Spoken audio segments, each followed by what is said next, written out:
అందరికీ నమస్కారం అండి. నా పేరు డాక్టర్ లక్ష్మీ ప్రసన్న. నేను జయశ్రీ లిబర్టీ హాస్పిటల్లో కన్సల్టెంట్ ఫిజిషియన్గా వర్క్ చేస్తున్నాను. ఈరోజు మనం ఇన్సులిన్ వైల్ ఎక్కడ స్టోర్ చేసుకోవాలి అనే టాపిక్ పైన డిస్కస్ చేద్దాం. జనరల్గా చాలామంది పేషెంట్స్ వస్తూ ఉంటారండి. వచ్చి డాక్టర్ గారు మీరు ఇచ్చిన ఇన్సులిన్ యూనిట్స్ మేము వేసుకుంటున్నాము, రెగ్యులర్గా జీవన శైలిలో కూడా మార్పులు తెచ్చుకున్నాము, డైట్ కూడా కరెక్ట్గా ఫాలో అవుతున్నాము అని చెప్తూ ఉంటారు. అయినా కానీ మాకు ఆశించిన స్థాయిలో షుగర్ లెవెల్స్ అనేటివి తగ్గట్లేదని జనరల్గా చెప్తూ ఉంటారు.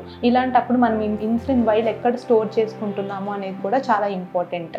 జనరల్గా ఇన్సులిన్ వైల్ ఓపెన్ చేయకముందు 2 నుండి 8 డిగ్రీల మధ్యలో ఉండాలండి. ఒకసారి ఓపెన్ చేసిన తర్వాత బిలో 25 డిగ్రీస్లో ఉండడం బెటరు. దీనికి మనము ఫ్రిడ్జ్లో ఉన్న లోయర్ ర్యాక్స్లో పెట్టుకోవడం బెటర్ అండి. పేషెంట్స్ ఇన్సులిన్ వైల్ ఓపెన్ చేసిన తర్వాత బయట సన్లైట్కి ఎక్స్పోజ్ చేస్తూ ఉంటారు. అలా ఎక్స్పోజ్ చేయడం వల్ల ఇన్సులిన్ యొక్క ఎఫికసీని మనము కోల్పోతూ ఉంటామండి. చాలామంది పేషెంట్స్ లాంగ్ ట్రిప్స్ అని లాంగ్ జర్నీస్ అని చెప్పి వెళ్తూ ఉంటారు. ఆ టైంలో వాళ్ళు ఇన్సులిన్ వైల్ అనే దాన్ని బ్యాగ్లో కానీ లేకపోతే ఈ మెడికేషన్ డబ్బాల్లో తీసుకెళ్తూ ఉంటారు.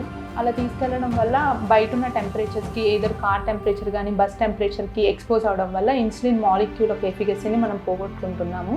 దీన్ని అవాయిడ్ చేయడానికి మనకి ఇప్పుడు మార్కెట్లో ఇన్సులిన్ కూలింగ్ బ్యాగ్స్ కానీ లేకపోతే పోర్టబుల్ ఫ్రిడ్జెస్ కానీ లేకపోతే ఇన్సులిన్ కూలింగ్ ఫ్లాస్క్ లాంటివి దొరుకుతున్నాయి.